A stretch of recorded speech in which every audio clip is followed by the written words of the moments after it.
Judge Jocelyn Solis-Reyes of Quezon City Regional Trial Court ruled that the murder of 57 victims was planned before November 23, 2009.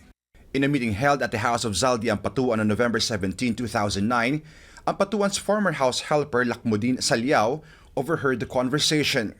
Andal Ampatuan Sr. said, "Kaya nga nandito lahat para pag-usapan kung papaano natin pigilan si Toto Datu sa pag-file ng Certificate of Candidacy sa Maguindanao.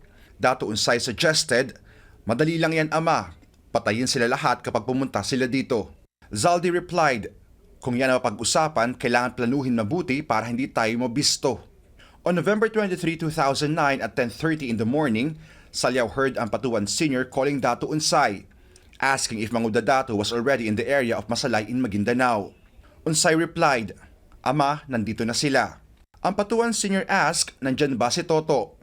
Unsay said, "Wala ama, asawa lang niya at ang kapatid niyang babae na si Bay Eden."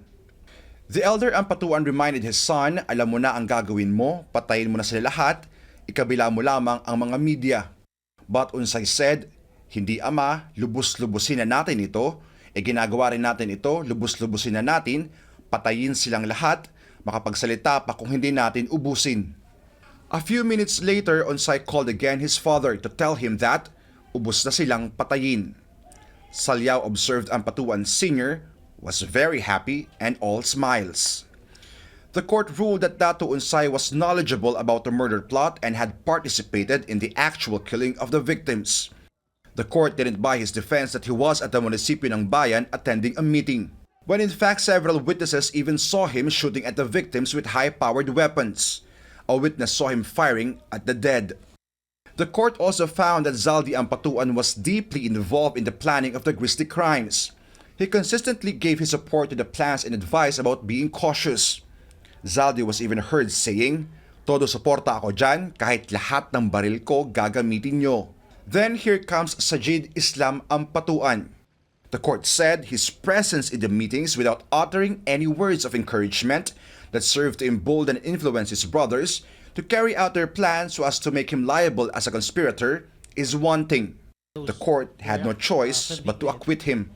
Medical legal experts found that some of the female victims, Rahima Palawan, Lea Dalmasio, and Cecil Lechoncito, tested positive for the presence of semen. This led to the conclusion that the victims suffered sexual abuse or sexual contact. As for the 58th victim, Reynaldo Bebot Bomay, who worked as a photojournalist for Midland Review, his body was never found, but only his dentures. But the court ruled the prosecution failed to establish that the dentures belonged to Momay. The court concluded that the first element of murder, that the person was killed, has not been proven in this case.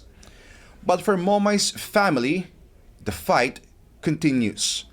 Anjo Alimario, CNN Philippines.